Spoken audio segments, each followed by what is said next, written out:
যে ফজিলতের কথা বর্ণনা করে থাকেন সূরাতুদ দুখানের একটা আয়াত আমি তেলাওয়াত করেছি, ইন্না আনসালনাহু ফি লাইলাতিন মুবারাকাতিন ইন্না কুন্না মুনজিরিন। অনেক আলেম ওলামা যারা বলে থাকেন যে ইন্না আনসালনাহু ফি লাইলাতিন মুবারাকা, আল্লাহ পাক রব্বুল আলামিন কোরআন নাযিল করেছেন লাইলাতুল মুবারাকা, বরকতময় রজনীতে। ইন্না বরকতময় রজনীতে, এবং আল্লাহ পাক রব্বুল আলামিন বলেছেন আমি তো সুন্দর কোরআন, ইন্না কুন্না মুনজিরিন। তো সেই বরকতময় রজনীটাকে আজকে এই শাবানের 14 তারিখ রাত্রিকে বরকতময় রজনী বলা হয়।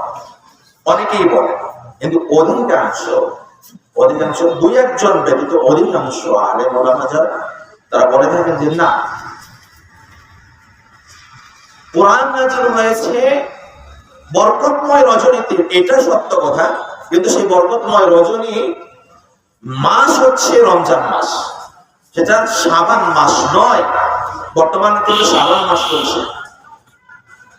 কোরআন দিয়েই দলিল আল্লাহ পাক রব্বুল আলামিন পবিত্র কোরআনুল কারীমের সূরাতুল বাকারার মধ্যে বলেছেন শাহরু রমাদানাল্লাযী উনজিলা ফীহিল কুরআন। আমি শাহরু রমাদানাল্লাযী উনজিলা ফীহিল কুরআন, এই কোরআন নাযিল করেছি রমজান মাসে, হুদাল লিন-নাস, যা মানব জাতির হেদায়েতের জন্য। মানব জাতির হেদায়েতের জন্য এই কোরআনকে আমি নাযিল করেছি কোন মাসে? শাহরু রমাদান, রমজান মাস। আবার রমজান মাসে কোন দিন এই কোরআন নাযিল করা হয়েছে সেটাও কিন্তু রব্বুল আলামিন পবিত্র কোরআনুল কারীমের মধ্যে বলেছেন। কোন রজনীতে?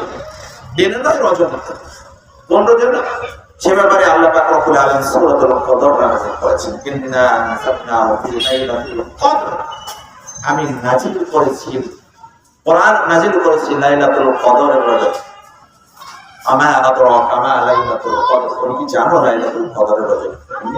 লাইলাতুল কদর খায়রুম মিন আলফি শাহর, যেটা হাজার মাসের চাইতেও উত্তম। অর্থাৎ হাজার মাস ইবাদত করলে যে সওয়াব পাওয়া যাবে, ওই এক রজনীতে, যে রজনীতে কোরআন নাযিল হয়েছে, ওই রজনীতে ইবাদত করলে সেই সওয়াব পাওয়া যাবে ইনশাআল্লাহ। আল্লাহ পাক রব্বুল আলামিন যদি হায়াতে বাঁচিয়ে রাখেন রমজানের কদরের রজনীতে, ইনশাআল্লাহ কদরের রজনী উপলক্ষে আমরা এই ব্যাপারে আলোচনা করব। তো যারা বলে থাকেন যে মুবারক বা বরকতময় রজনী হচ্ছে শাবান মাসের 14ই রাত্রি, আসলে এটা মিথ্যা। এটা মিথ্যা যে এটা আমরা কোরআন দিয়ে আমরা বুঝতে পারলাম যে আল্লাহ পাক রব্বুল আলামিন শাহরু রমাদানাল্লাযী উনজিলা ফীহিল কুরআন, আল্লাহ পাক রব্বুল আলামিন কোরআন নাযিল করেছে রমজান মাসে। তাহলে ফজিলত কি নেই এই শাবান মাসের? ইবাদত বন্দেগী নেই?